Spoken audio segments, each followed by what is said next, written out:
Jorge Nieto, exministro de Defensa y exministro de Cultura, recibe a Perú 21 para conversar sobre los sucesos políticos de esta semana, pero también sobre el futuro del país, hacia dónde estamos yendo. Señor Nieto, muy buenos días. Hola, ¿qué tal? Gracias por la entrevista. Buenos días, bienvenido a Perú 21. Hola. Señor Nieto, usted es sociólogo, como lo decía Joaquín, ha sido ministro de Defensa, ministro de Cultura, y precisamente la posta se la dio a Salvador del Solar, que ayer consiguió el voto de investidura, pero de manera muy ajustada en el Pleno del Congreso. Es una votación casi histórica, porque ha obtenido 46 votos de aprobación, frente a 48, que es lo que suman las abstenciones y los votos en contra. ¿Cuál es su reflexión sobre ese voto? ¿Ha sido un voto de convicción, un voto de compromiso? Parece que ha obtenido la investidura, pero no la confianza. Y creo que ese es el sino con el cual él nació como primer ministro. Cuando lo nombran, lo que yo escuché en muchos círculos fue una enorme interrogante. ¿Estará capacitado? ¿Será todo lo político? ¿Tendrá el liderazgo que se requiere para ese cargo? Lo que yo sentí es que el país aspiraba hondo, como cuando uno ve a un equilibrista cruzar la cuerda de un par de edificios altos y no sabe si la va a cruzar. Y yo creo que ese es el reto que tiene Salvador.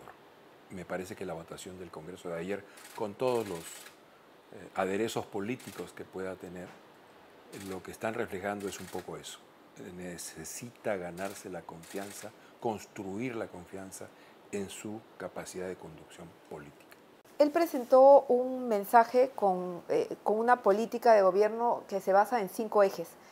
5 ejes como integridad, fortalecimiento institucional, crecimiento económico, pero que son señalamientos un tanto repetitivos. Ya la ciudadanía ha escuchado de estos temas, pero muchos señalan que no dio medidas concretas, salvo anuncios generales. ¿Cree usted también eso? ¿Qué le faltó al mensaje? Esos 5 puntos que articulan el discurso son los mismos 5 puntos que articularon el discurso de César Villanueva. Exactamente. Ni una coma más, ni una coma menos. Están así en 2 discursos de Villanueva. En el de Asunción como primer ministro y luego cuando va a plantear el tema de las reformas. La cuestión de confianza. La cuestión de confianza, donde en una parte inicial de su discurso él recupera esos 5 temas. No estaría mal, estamos hablando del mismo gobierno, finalmente, ¿no? Entonces hay como 5 ejes que articulan. Pero en el discurso de Salvador, él ha expresado desde el comienzo un ánimo fundacional. Gesta, cambiar la historia, un nuevo comienzo, ha llamado a eso, ¿no? Pero el nuevo comienzo repitiendo temas que se han presentado. Un diagnóstico que esté a la altura de la vocación de refundación histórica. Y eso es lo que me parece que no ha habido. Respecto al presidente Vizcarra, desde que inició el año la aprobación del presidente ha estado bajando. Hasta el año pasado tuvo una aprobación históricamente alta para un presidente peruano, y el tema de la lucha contra la corrupción, que era su principal bandera, parece que se ha diluido un poco en su agenda. ¿A qué atribuye usted esta caída en la aprobación del presidente Vizcarra? Sigue teniendo una aprobación alta. Si uno mira el escenario mundial, hay 5 presidentes con una alta aprobación. El primero es un señor de políticas que no son para nada de mi agrado, que es el presidente Duterte. El segundo es el actual líder de Portugal, que es exactamente lo contrario de Duterte. Un líder caracterizado más bien por el acercamiento emocional con la gente, ¿no? Una cercanía muy grande. El tercero es Putin. El cuarto es López Obrador y el quinto es Vizcarra. Él sigue teniendo una popularidad significativa. Ha bajado y ha bajado mucho en los últimos 2 meses. Y eso para él es un problema, porque casi que el único soporte sólido y consistente que él tiene, carente de bancada, carente de partido, carente de sólidos aliados en las regiones o en las municipalidades, aunque veo que ahora hay una buena relación con el alcalde de Lima, pero no es un soporte orgánico. Su gran sostén es el apoyo de la población. De modo que para él tiene que ser una preocupación constante sostener ese apoyo. Claro, no basta con sostenerlo, él tiene que arriesgar iniciativas que le permitan también gestionar y hacer obra de gobierno. Y creo que ahí está la principal dificultad. Como que hasta ahora bastaba con la lucha anticorrupción y en particular con la confrontación con cierto tipo de personajes que se han ganado a pulso la antipatía de la población para sostener la popularidad.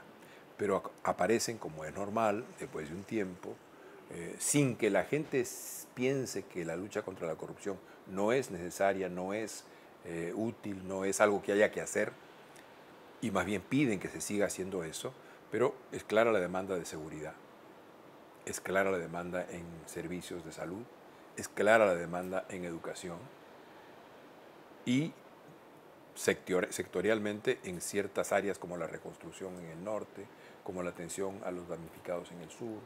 Entonces, yo creo que estas partes del trabajo que no han tenido la reacción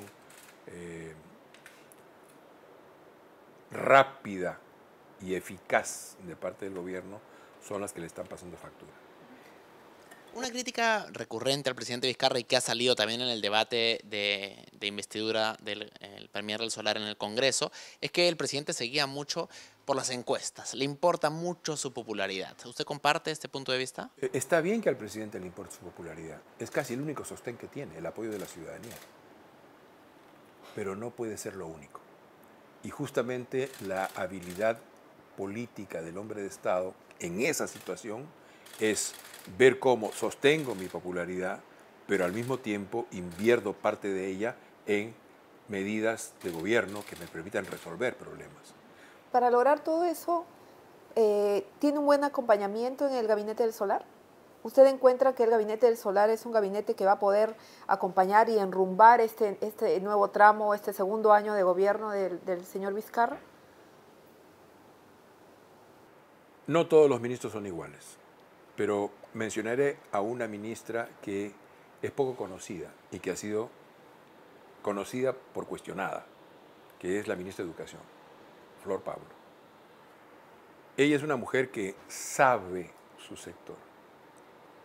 Viene trabajando ahí muchos años. Lo conoce desde abajo.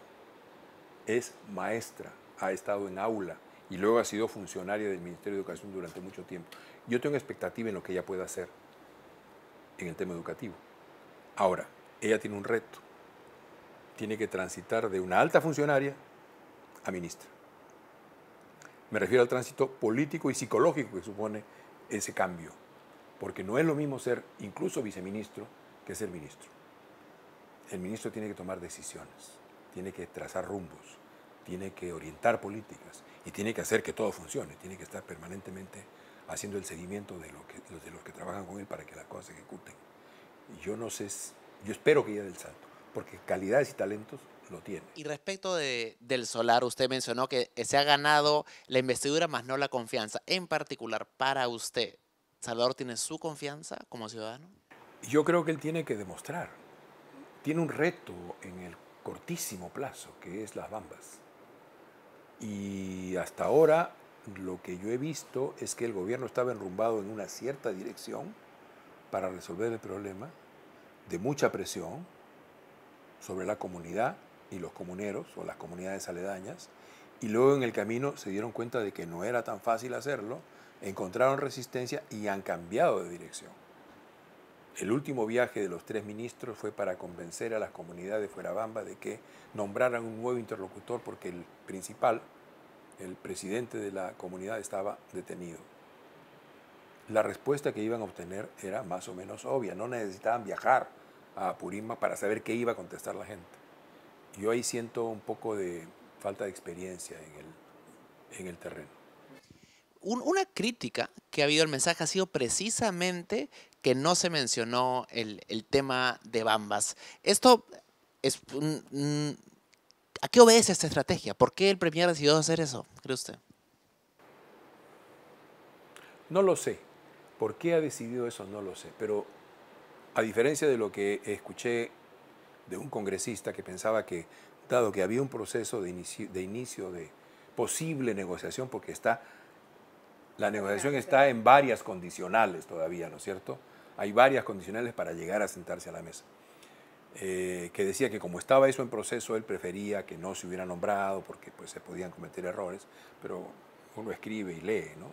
No es que va a improvisar en el Congreso. Yo hubiera preferido que el primer ministro hiciera un mensaje directo a las comunidades de la zona, explicando y colocando por lo menos una convocatoria a conversar. La sensación que dejó fue que no le dio la importancia que debía a un tema, a un conflicto que tiene más de 50 días, que se ha dado en este gobierno y que en el interín determinó incluso la salida abrupta, el ataque a 3 ministros de Estado en la zona.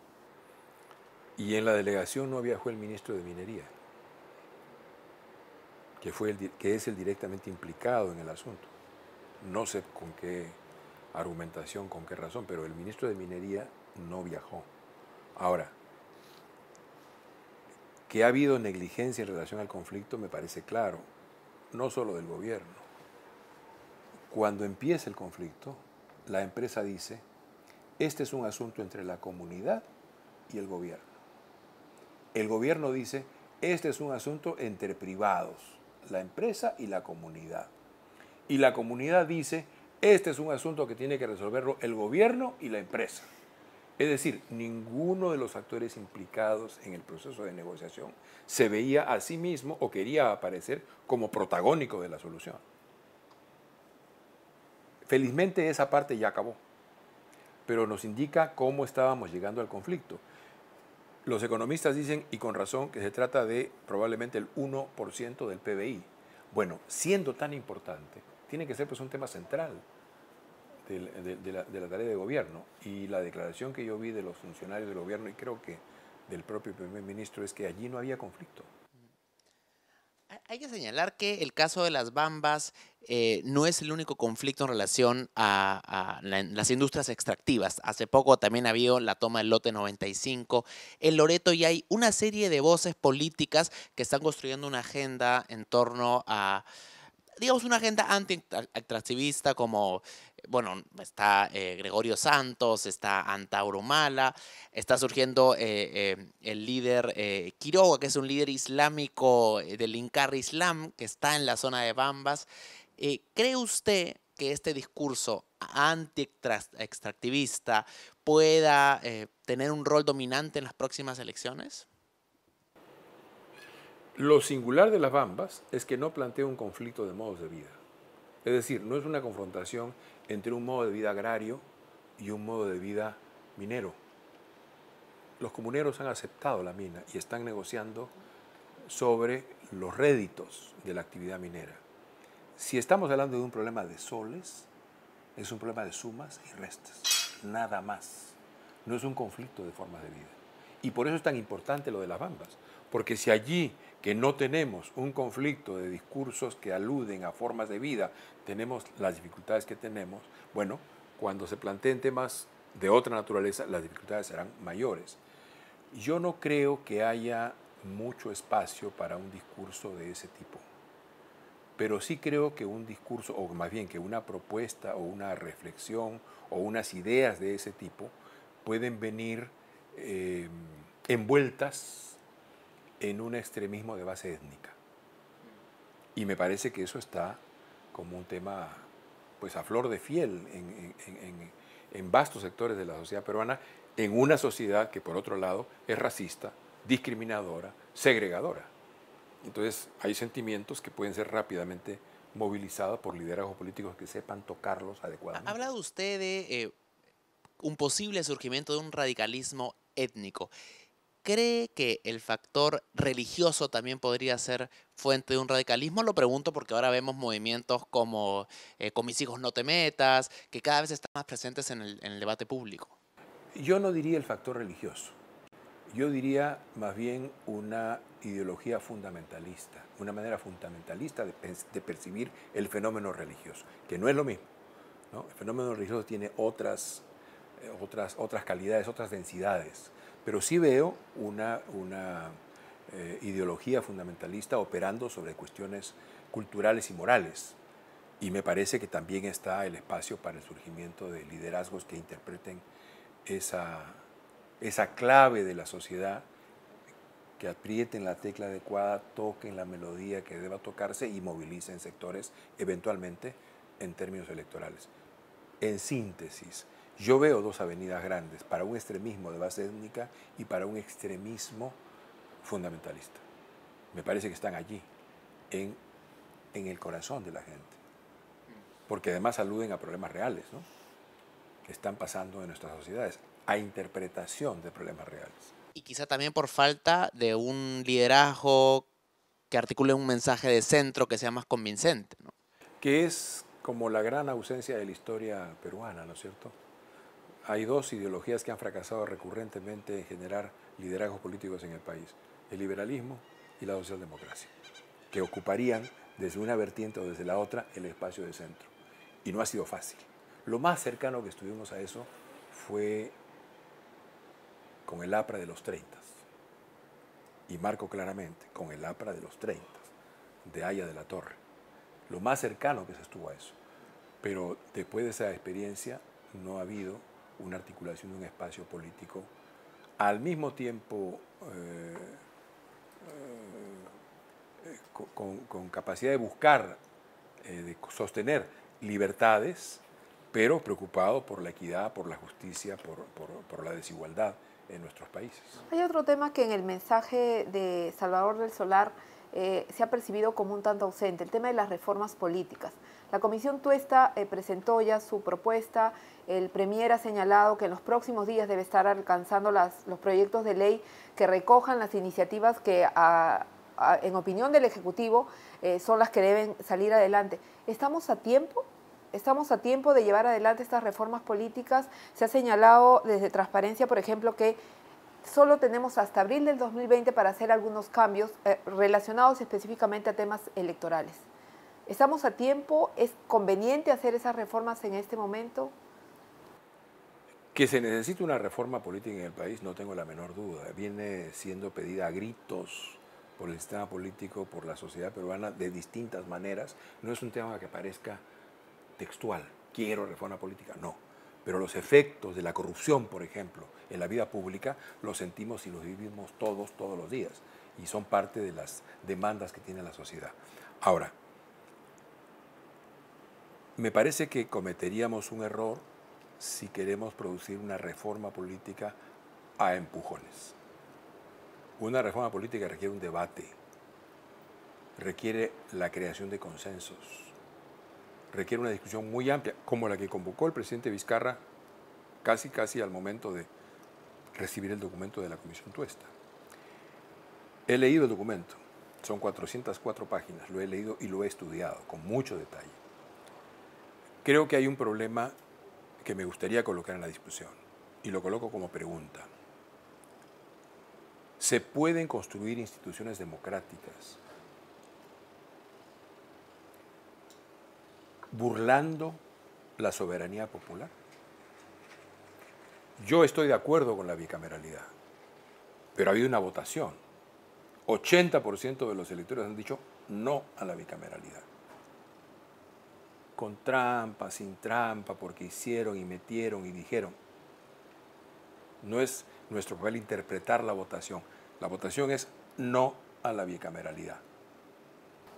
Que además fue una bandera que impulsó el propio Vizcarra, ¿no? Entonces, si nosotros queremos corregir eso, yo estoy de acuerdo con la bicameralidad.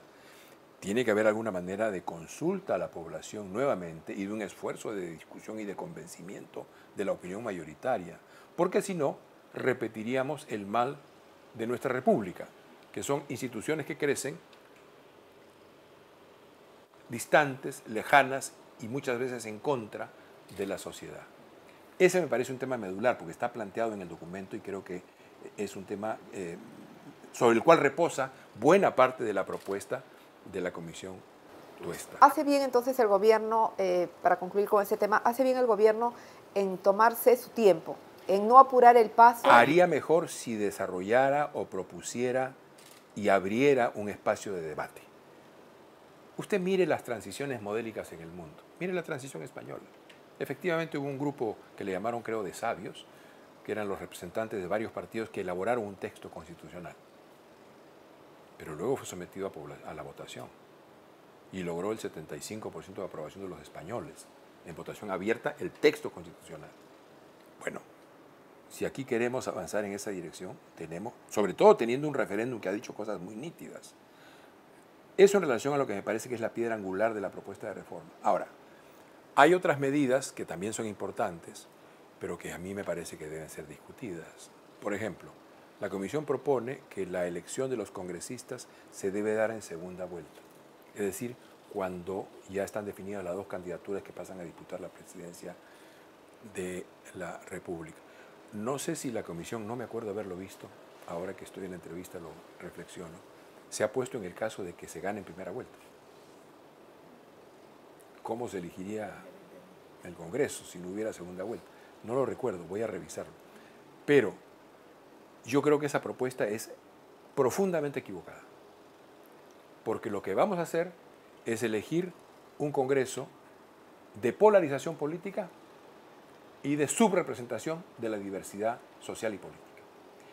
Apliquen esa propuesta a la elección del 2016. Hubiéramos tenido una bancada de Fuerza Popular probablemente un poquito más grande, hubiéramos tenido una bancada del partido PPK significativamente más grande, pero no hubiera estado el APRA, no hubiera estado Acción Popular, probablemente tampoco hubiera estado Alianza para el Progreso, aunque tengo mis dudas, y hubiera estado, sin duda, la izquierda, que sacó un 18% de votos. Un Congreso con una gran bancada de Fuerza Popular, una gran bancada de PPK, una presencia significativa de la izquierda y eventualmente uno o dos de Acción Popular, de Alianza para el Progreso, expresan la pluralidad política del país. Se supone que de ese modo se va a construir gobernabilidad, porque tienen en la cabeza, no sé si la Comisión, pero otros que sostienen ese punto de vista, el modelo bipartidista norteamericano. ¿Nos conviene el modelo bipartidista norteamericano a nosotros? Que tenemos tal diversidad en la sociedad, en las regiones, en los distintos grupos sociales. ¿Nos conviene eso? ¿O nos conviene más bien un sistema que pueda recoger esa diversidad y al mismo tiempo transformarla en una gobernabilidad eficaz? No estamos muy lejos del 2021 y surgen preguntas de cómo se van a reacomodar las piezas políticas. El fujimorismo es una fuerza que no está derrotada, pero ha perdido mucho peso. ¿Dónde cree usted que ese capital político, bueno, casi la mitad de la población que votó por el fujimorismo en las dos últimas elecciones, dónde va a recolocarse, digamos, ese capital político? ¿Quién va a capitalizar ese voto?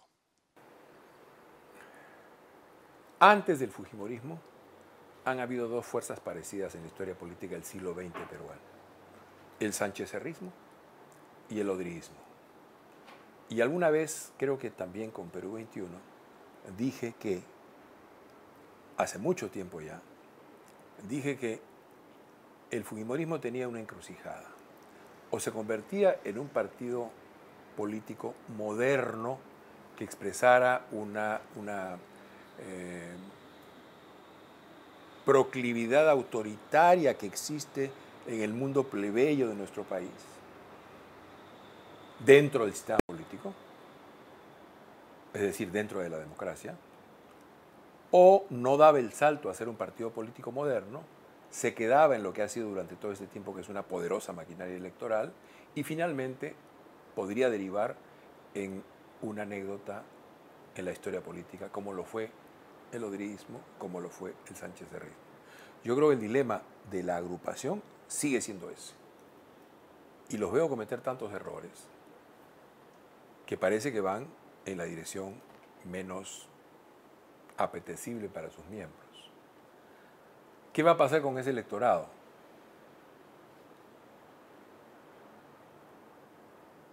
Habría que definir cuál es ese electorado, pero claramente tiene una impronta plebeya. Los modos plebeyos, en las propias intervenciones de los congresistas, ya no recordemos al líder histórico que era Fujimori, ¿no? Esos modos plebeyos enganchan con un sector mayoritario, muy amplio de la población, ¿no? Hay cierta vocación autoritaria, ¿no? Las cosas tienen que hacerse rápido, no importa lo que dice la ley y los procedimientos, hay que hacerlas porque se necesitan, ¿no? Hoy día es 5 de abril. 27 años del golpe. Ese modo de hacer las cosas, ¿no es cierto?, gusta a un sector de la población, sobre todo cuando hay temas álgidos, porque hoy recordamos el golpe, pero hay que recordar en qué contexto se dio. Sendero tocaba las puertas de Lima y había una presión muy grande de la sociedad y había también un muy amplio desprestigio de los partidos. 92% terminó aprobando el golpe. Y también recordar cuál fue la respuesta de la población al autogolpe, ¿no? Claro. Entonces, ¿qué va a pasar con ese electorado? Depende de quién lo interpele y por qué lado. Pero veo una clave plebeya, veo una clave autoritaria, veo mucha tendencia hacia la informalidad, mucha vocación por liderazgos fuertes que lo interpelen. ¿Usted cree que puede haber una recomposición del fujimorismo? ¿Una reagrupación, una reunificación? Se ha hablado en algún momento que con su lideresa en cárcel, con su fundador también en cárcel, y Kenji Fujimori suspendido y alejado del Parlamento, esas tres fuerzas estarían conversando, dialogando, negociando, para volver a unirse precisamente con miras a ese 2021. Supongamos que se unieran. ¿Qué de nuevo tienen que decirle al país? Ese es el problema. ¿Cuál es la oferta y la propuesta política que tienen que hacer? Porque lo que ha pasado en los últimos 2 años, poquito más, es uno de los casos de dilapidación política más impresionantes de la historia del país. 40% del electorado se han convertido, pues yo me imagino que en 5 o 6. No lo sabemos porque no ha habido votación, pero en las últimas elecciones regionales y municipales el comportamiento de Fuerza Popular fue muy pobre, pobrísimo. Y si miramos el referéndum, pues también. Entonces, depende de qué oferta, de qué propuesta política hagan. Finalmente, ¿cree usted que hay razones de esperanza? ¿Hay razones para ser optimista para que este 2021, que además es el bicentenario de la República, salgamos de esta última crisis política fortalecidos y que cambiemos en una dirección positiva? Vamos en una dirección positiva pese a todos los problemas. Somos una república joven, recién va a cumplir 200 años, pero somos una sociedad milenaria.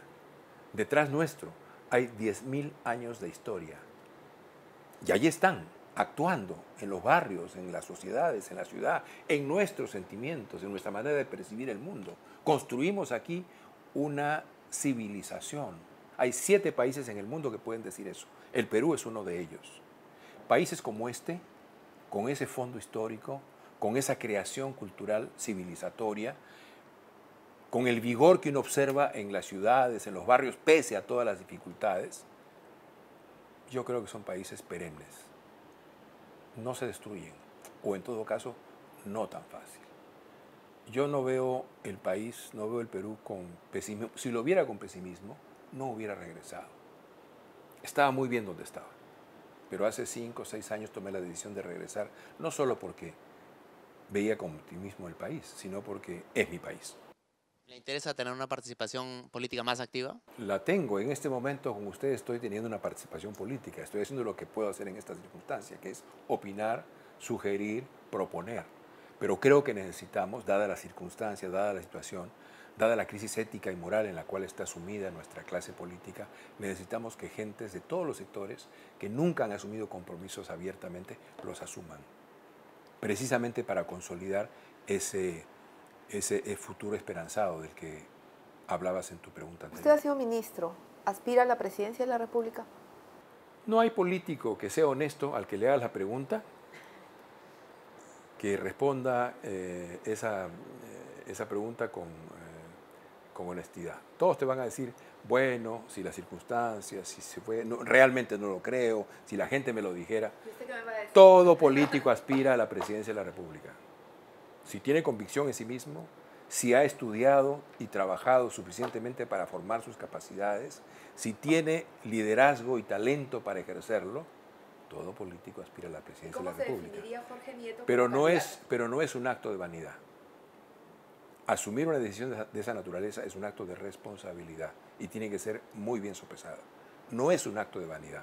El problema que tenemos es que tenemos muchas candidaturas que son actos de vanidad.